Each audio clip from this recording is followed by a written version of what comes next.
Phil Black joins us now live from Moscow, where Syria's foreign minister and his Russian counterpart are pushing for peace talks. And Phil, the foreign ministers of Syria and Russia, we saw them earlier, they were sitting side by side at a press event there. Can you tell us more about what they are calling for?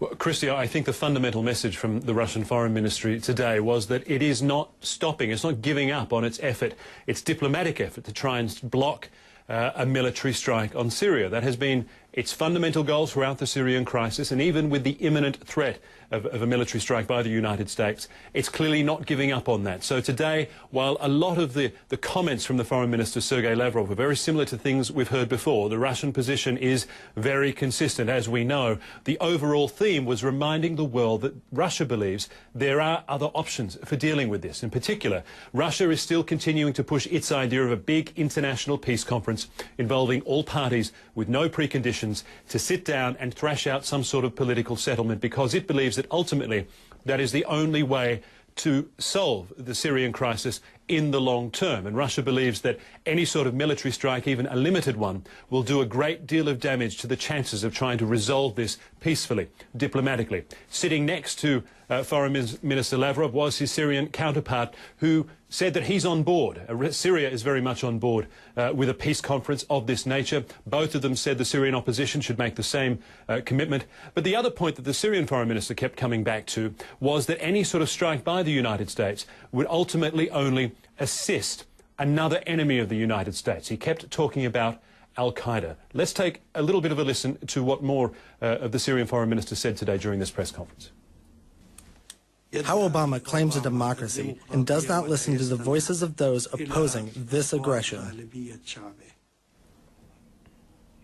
So Walid al-Muallim, the Syrian Foreign Minister there, and the other message that he brought to this press conference today was the gratitude of Syrian President Bashar al-Assad to President Putin of Russia for all the support Russia has shown Syria through this crisis, Christy.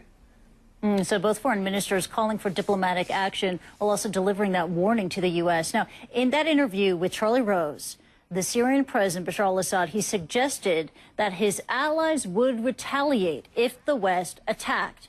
Now, would Russia retaliate?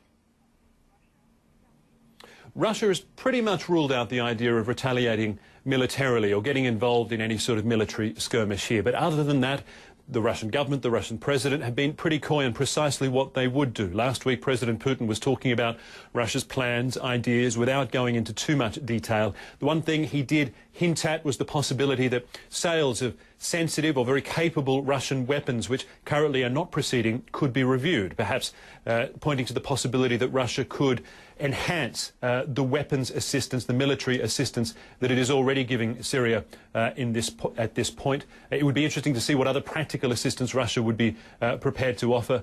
But I think the other likelihood, certainly, is a continued deep freeze in Russian-US relations. Relations are already pretty rocky, and the expectation is that should the United States proceed with a military strike against repeated calls from the Russian government, that would only do further harm to relations between these two countries, Christy.